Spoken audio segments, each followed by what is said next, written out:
buddy. Welcome to Level Up, Episode 3. Today's date is November 10th, 2024.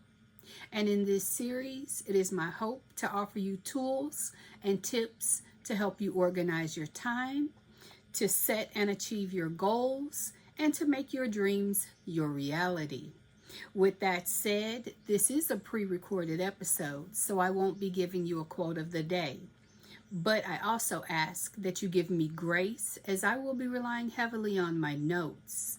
That being said, I want to add the caveat that this will be a particularly sensitive topic for some. And if this is something that you're uncomfortable with at this point, I ask you to simply exit the video, as it's not required for you to watch.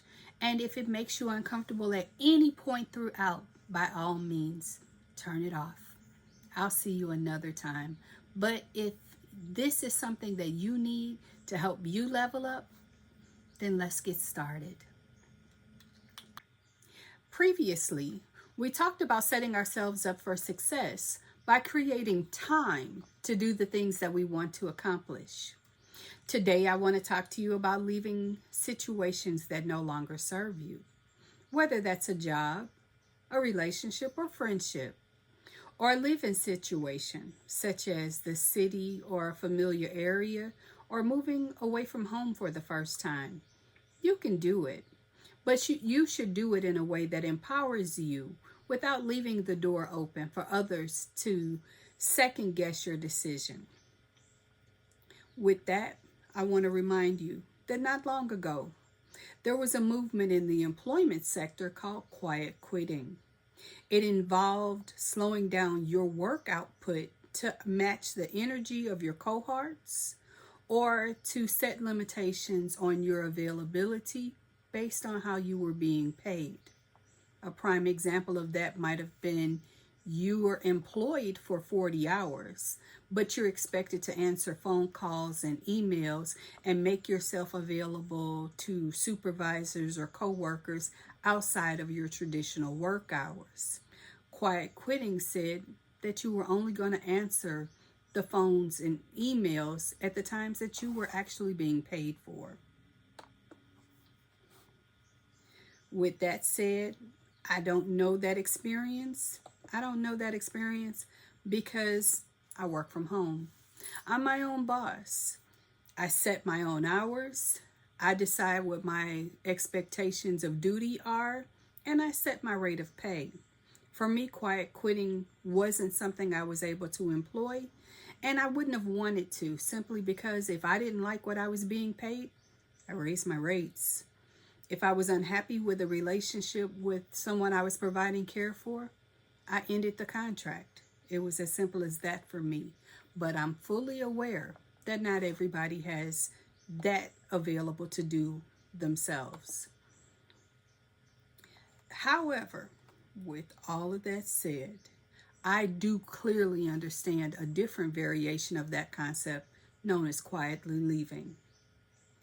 The elements of quietly leaving are based on you creating a plan to leave a given situation before you depart.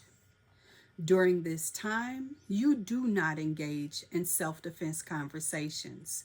This is a hard thing to do, especially when your character is being attacked or the other party is putting you down.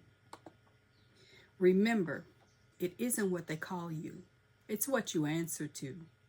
And Mark Twain once said, "Never argue with a fool. Onlookers may not be able to see the difference." During your planning phase, research your next move.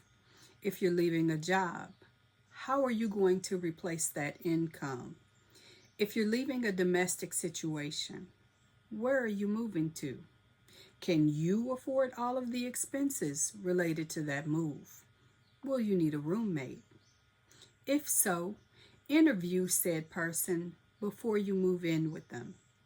This is the time to determine whether or not their life activities match up with your life activities. The last thing you need to do is jump from the frying pan directly into the fire. If you're ending a relationship, remember not to draw out a detailed explanation of your why. You can simply state that the relationship has run its course. If this relationship has not been healthy, you may choose to leave a note or send a text and state that they are not to contact you. Please be safe. Be sure to block their telephone number and send any email addresses that you know associated with them to spam. Do not give them a forwarding address if you move away from where you currently live. If they show up to your home or your work, call the authorities. Do not engage them. Occasionally, though it's rare, you may need to end mutual connections in order to secure your safety. You see, the key here is for you to make safe decisions. As you reset, use this time to set up a positive schedule for yourself. This is a great time to get to know the new you. What do you like? What are your plans going forward? If you've left the relationship, before you get into a new relationship, it's a great idea to decide what you want and what you need. Yes, these are two different lists from a partner. And add to that list what your non-negotiables are or your deal breakers. That way, you're less likely to settle for less than you deserve. Breathe. You can do this. No matter what you're wanting to do, plan your next move and execute your plan. The better you plan, the more likely you'll succeed. Allow me to add, it's a good idea to speak to a professional during your planning phase, whether it's a therapist, a job or a career coach, or even a minister.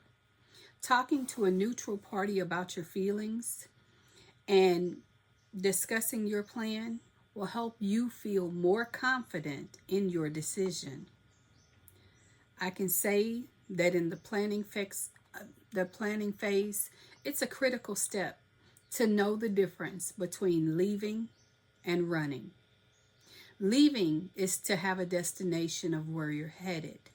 Running is leaving with no idea of where you're going. This will often lead to you returning to a situation that you left or ending up in a situation that is worse than the one you're trying to get out of. With that said, I love you. I'm rooting for your success. Have some fun today. Drink your water, eat your food, and be sure to level up. I'll see you next time. Bye-bye.